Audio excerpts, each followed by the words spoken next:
running up this big old long hill. Some of you seen it. And man, I'm telling you, Brother Denny, I'm like trying to psych myself up because I know it's not going to be a nice thing. And right about now, in my mind, I'm still kind of nice to myself. I'm like, Eric, you know, it's okay. You just got home. You don't have to work hard. You know how it is. After you've given yourself real hard at something, you kind of just want to sit back and relax, right? Well, that wasn't my workout day. I get down to the bottom of that hill after running about 2 miles, and all of a sudden, I'm on the line. And I said, oh, God. I look up at this big old long hill, and I said, I'm coming after you. And then I ran up there kind of slow. Right at this point in time, energy is not being exerted the way I want it to be exerted. It's really not kicking in yet because that hill is a bear. Is that right? And I'm like, I got it. So I try to jump around a little bit. Sister Monica, like, you got to get it together, man. Today is a big leg day. I started talking to myself. I'm singing out loud. I'm screaming. Oh, people are in their house. You know, people putting their boats in. I'm just trying to get myself fired up. So I run up another one. They're like, oh my, and I can't get myself fired up. But oh, ain't it just like God to have a ram in the bush? Somebody say a ram in the bush. Oh, I'm going somewhere and you're going to have to hang on until I get to the end of this. So Sister Shawn, I start going to my little secret box, which most people don't want to tell you where their secret box is because they're afraid that if they tell you what their secret box is, you're going to try to do something to damage it. But if a secret box has the potential, the power, and the ability to take you beyond being a lackadaisical, running up a hill, I shouldn't be doing this today kind of attitude. So this is my secret box. I just started thanking God. Lord, I thank you for this house.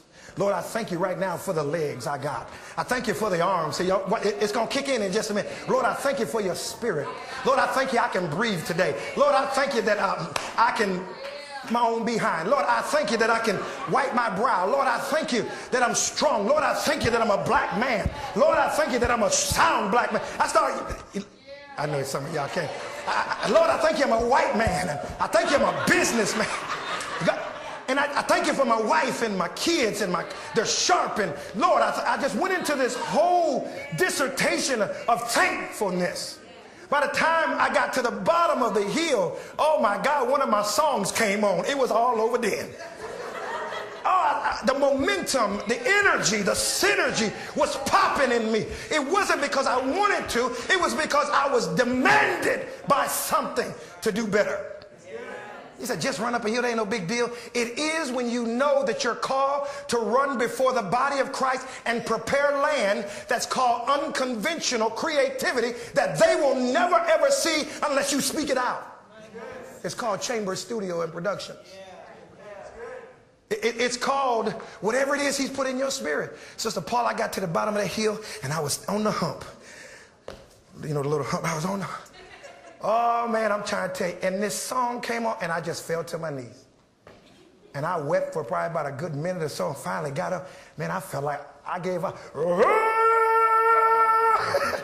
I felt like I was like one of them barbarians, you know what I'm saying? And that hill didn't have a chance after that. And that hill didn't have a chance after that.